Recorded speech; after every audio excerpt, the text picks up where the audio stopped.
back to Bangkok Chitchat. Today we've got a Pattaya Report with Craig McAvenny.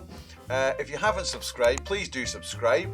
If you get any comments or ideas for the show, or if you want to hear something specific, just let us know. So let's just get on. Hi Craig, how's things down in Pattaya? Hi Andrew. Yeah, I mean they're pretty good. The weather's getting a little bit hotter, as I guess it is all over Thailand. I've noticed that as we get towards the hot months of April and May coming up, we're seeing that rise in temperature, which is okay. But but I it's think we weird. quite enjoy it, don't we, in January? Yeah, it's weird though, because I find actually in the morning it's actually quite cold, and it should be warming up. But then as the day goes on, it gets hotter. It's a perfect temperature. It seems to have lasted to February, March. It really is so pleasant. It's fantastic. Normally, I mean, last year I thought it was getting hotter. Yeah. Anyway, yeah, okay. Brits always talk about weather. Yeah, so weather, that's right. The weather's fine, and obviously, as you probably noticed as well, we've had a little bit of trouble with pollution of late. There's been a few days down in Pattaya, especially where the PM numbers have been particularly high. Obviously, I know Bangkok struggles with it often, and it seems that Pattaya was struggling with it quite recently. There was a few days where you could see, a rather dirty sky in front of you, which is a bit of a shame. But that seems to have blown over now, and yeah, generally speaking, I think things are fairly vibrant downtown. Bars seem busy. Chatting away to a few of my friends who are hotel managers, and they have high occupancy levels. With a broad range of nationalities as well. Lots of Koreans and Japanese, I believe, are in town because I'm hearing a lot of issues with the golf clubs. That's one factor which is happening at the moment. That a lot of the golf courses are bumping their prices up because obviously the demand and the supply factor is there, and often a lot of these Korean and Japanese golf groups, they're coming in at higher price point. So it's leaving some of the regular golf societies without the option to play, or the option to play at a price they want to play at, and even members. I've been hearing some stories about Siam Country Club or Siam Country Club specifically, where even members can't get a game at the moment because there's that much demand from the higher paying Asian tourists that the golf clubs are doing what I guess you'd expect them to do and taking the best offer. All right, but you're running an event soon, aren't you? A golf event yourself? I'm not running a golf event as such. No, I've got a couple of the snooker players are in Thailand who I'm quite friendly with. A couple of the snooker players. In fact, Jimmy White actually did a couple of exhibitions last week down in Pattaya, although I wasn't involved directly with them. So now they all come up to Bangkok, and as of Monday, the World Six Reds Snooker Championship starts. And then at the back end of that, I'm going to be back in Pattaya next Saturday, 11th, the Saturday the 11th, with Ken Doherty, who's a former world champion and also playing in this World Six Reds. And there's two events going on which I'm involved with there. One's at the Cloud9 Reloaded, which is a really nice new bar which is opened in Soi Buakhao, just opposite the Pattaya City Hospital in a lane down there. And the other one is at Dicey Riley's on the Monday, the 13th. Dicey O'Reilly's is the Irish bar, which is next to the Avani Hotel at Royal Garden Plaza. So, yeah, any pool fans out there, get yourself down to one of those two bars. Hopefully our social media reach will get to you and you'll see how to buy tickets. If not, just, comment here and we'll find a way. One on the Saturday, one on the Monday. All right, so how can they, maybe you send me a link and I'll put that in the description and how people can get tickets for it. How much are the tickets? Yeah, absolutely, yeah. Well, I mean, it's free entry, but if you want to play a match with them, it's 1,000 baht. So, I mean, anyone can come and watch. There's no cost to come and to watch, but there's a deal going whereby you get a photograph and a frame for 1,000. Okay, so what about, I hear there's a festival, a music festival. Everywhere, Hoa Hin, Phuket, everywhere's having different festivals and events, and there's a shitload of stuff going on. Well, it's a long weekend, isn't it?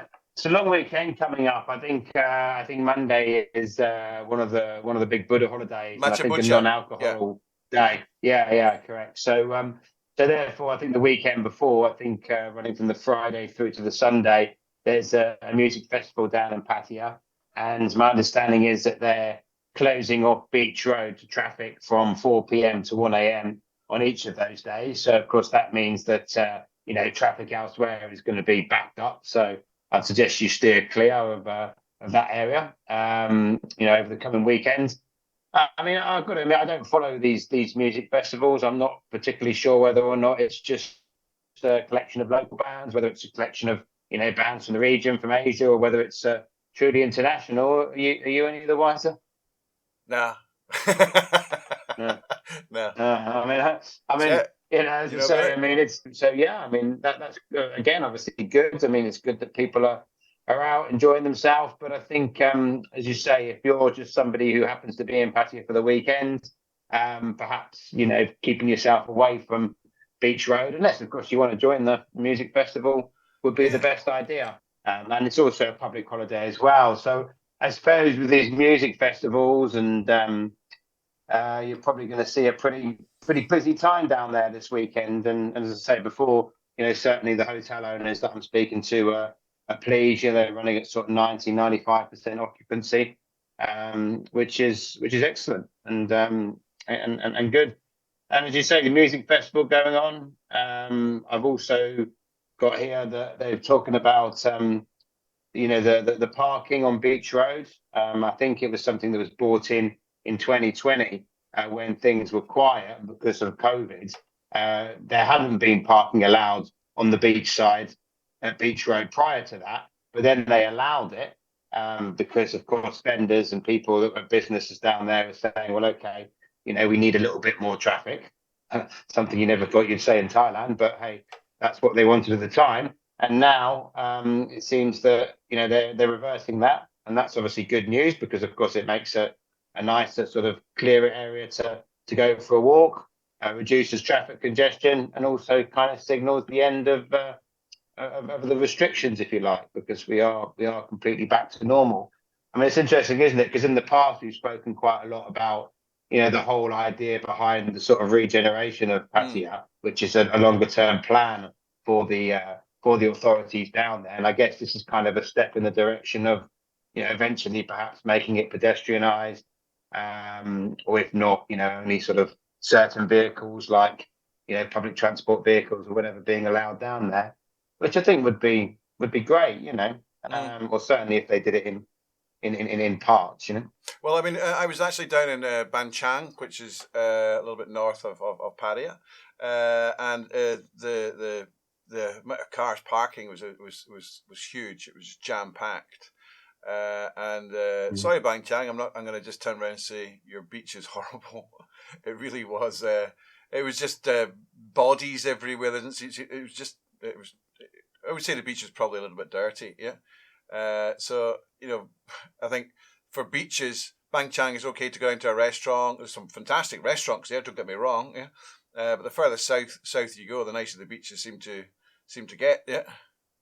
There's quite a well-known strip of bars there, I believe, as well. Not that I've ever been. No, well, I didn't look that. Well, I didn't look for that. I was with the wife, so I didn't have that opportunity. Yeah. But yeah, anyway. All right. So I also see. I'm told it's like Pattaya in the 70s. All right. Okay. So also just now, as of today, and the 2nd of March until the 10th of March, we have the Cobra meetings, the Cobra event. The Cobra event is basically where it's military exercises. So that goes on from today, the 2nd, until the 10th. And the US basically have arrived in Rayong. So you're going to find Pattaya is even going to get busier when they've got their R&R. So what they have is they have 30 countries involved in these exercises. Obviously, I don't really know what the exercises are, but 7 member countries, I'll just read it, will take part in full exercises in Thailand. They'll include the US, Singapore, Japan, Indonesia, South Korea, Malaysia. China, India, and Australia will join only additional training, humanitarian, civic assistance. And then there's others to do, Cambodia, etc. I won't go into the whole list. But basically, it's just military drills that they do, yeah. And just to let everybody know, this is a regular occurrence, yeah. It's not something to do with China, preparing against China. I suppose it is in a way, for protection, but it's not prompted by any particular thing that's happened. So don't panic if you see tanks and things coming along the street. It's not a coup, right? Yeah, exactly. Yeah. As you say, all the training exercises going on in various different provinces. I think with 7 different countries, and then there's other countries that are sending, as you say, a smaller sort of number over to provide sort of workshop and advice. And I think it's basically what I can gather from my limited understanding is that it's basically about kind of different countries kind of bringing different ideas to the table on the military scene. And Thailand, as you say, playing host to it, will probably mean that the weekend when it finishes after the 12th, that Pattaya, as you say, will get some of the. Okay, so anything else? Anything else? Stuff. Any other news down there? Another thing I saw talking about festivals. I mean, it seems to all be about festivals, which again, I suppose, is good news because it means people are out there and enjoying themselves. I saw that for the Indian community and presumably Indian tourists, the Holi festival is coming up, which is that same weekend, the 10th to the 12th. And there's going to be a number of celebrations down near Central Department Store in light of the Holi festival. So that's happening, as say, not this weekend coming, but the weekend after. And other than that, not a lot to talk of. I mean, I touched on it before, though it's not Pattaya related. When it comes to the snooker players being over, if there are any snooker fans up in Bangkok, it's the Six Reds World Championships, which starts on the 6th of March and runs for the week through to the following Saturday. Actually, this year, Ronnie O'Sullivan, who's anyone that knows anything about snooker knows who Ronnie is coming over, and I think it's the first time he's ever played in it. So, for any fans, take a look at that. I'm not sure where it is exactly. Last time it was in the Lad Prow in the Central in Lad Prow, the conference centre there. But I'm not sure where it is this time. But yeah, I know that's not Pattaya related, but also the fallout from that means that quite a few of the guys that are playing are going to be down in Pattaya doing various exhibitions and that type of thing. Just reminded me actually the High Rollers Bar and Soy Chai Pun is also doing an exhibition with Stuart Bingham and Luca Breckel, who are 2 of the players there. And that's this coming Saturday, I believe. Right, so, again, that's something which is happening before the tournament starts. But my mate Ken, who I'm seeing is that's after the tournament's over, that he's taking a bit of time down in Pattaya and doing these 2 exhibitions I mentioned earlier. Okay, great. Well, that's fantastic. Thanks for the update. A little small thing aside from the Pattaya. You know the and this is not a plug, by the way. This is more of a question from me on the finance side. What do you see things bouncing back this year within the markets?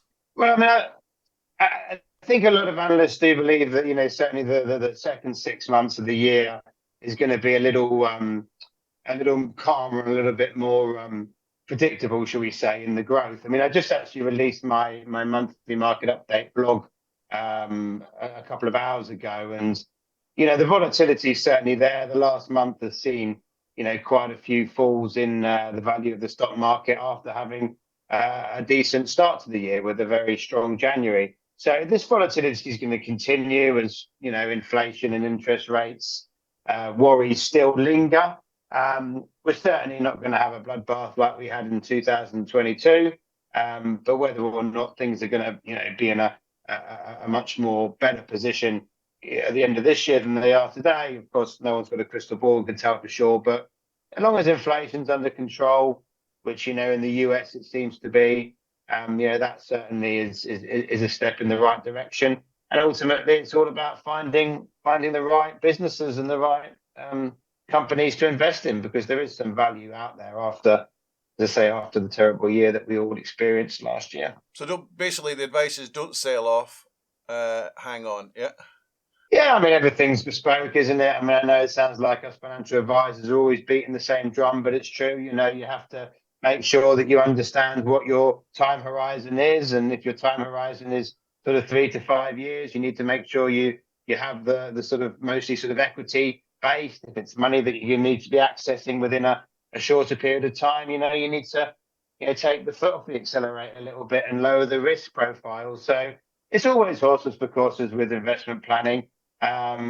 Certainly, making sure that you're not in a position where if the market was to take a hammering and you was to need that money in 2 or 3 months' time, then you're snookered, aren't you? Because obviously you can't access that money, or when you do, you're going to be taking a loss. So everything's about managing the individual's personal situation. But I think if you're a young guy or whatever, or pensions, or you've got 5 to 10 years to run, yeah, definitely there's some buying opportunities out there right now. Okay, all right. So maybe we'll do something later on, a little more detail on the show in the near future. Okay, thank you very much, Craig, for your input. We'll sign off just now, but listen, thank you very much, everybody, for joining the show. Hope you enjoyed it. Hope you found it useful. Hopefully, you can go to one of the events and what's going to enjoy yourself. Have a good time. It's all about happiness. Once again, please subscribe. Any comments, please provide the comments, and of course, share. Speak to you later. Thank you very much. Bye bye.